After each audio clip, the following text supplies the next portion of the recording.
sounds beautiful. So listen, everybody keeps asking me, is there any hope? Is there any hope? I'm going to give you some hope. I'm going to lay this out for you so you understand how this is really going to work. The founders were so brilliant to have 3 different branches of government, because right now we are going to end up counting on the judicial branch to be the only one that's sane in this process. Okay?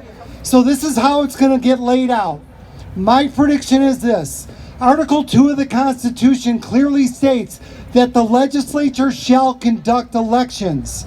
In Michigan and in the other states that are being challenged right now, all of those governors that decided by decree that they were going to do mail-in voting and bypass the legislature created 2 elections on November 3rd. The legal one that the legislature created and the one that they made up in their sleep.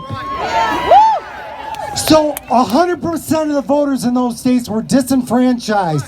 Under the 14th Amendment, we are allowed equal protection under the law.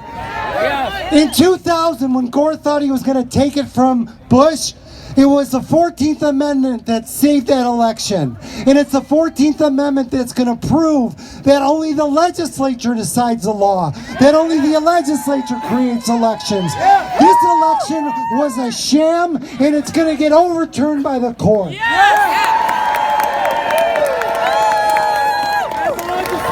Option 2, if we can prove beyond a shadow of a doubt, if the Trump campaign has the proof that the Biden campaign was complicit in this cheat, the Supreme Court gets to decide, because the Constitution is so brilliant of a document, they get to decide to disqualify Joe Biden.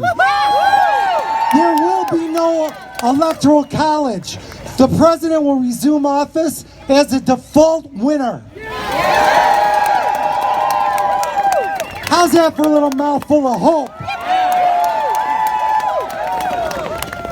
I am a precinct delegate, and I am encouraging every one of you to call your city clerk and get involved and be a precinct delegate, okay?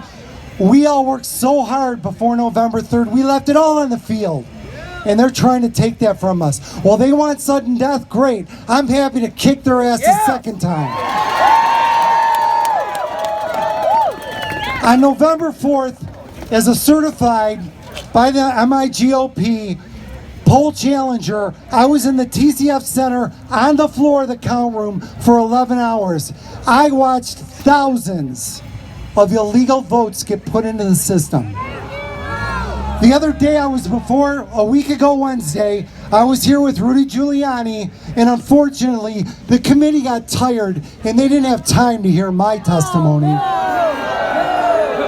But I'm telling you right here that there are thousands of sworn affidavits that have been filed across this country by people that are willing to put their name, their reputation on the line. Doesn't that sound a little like our lives, our fortunes, and our sacred honor to you?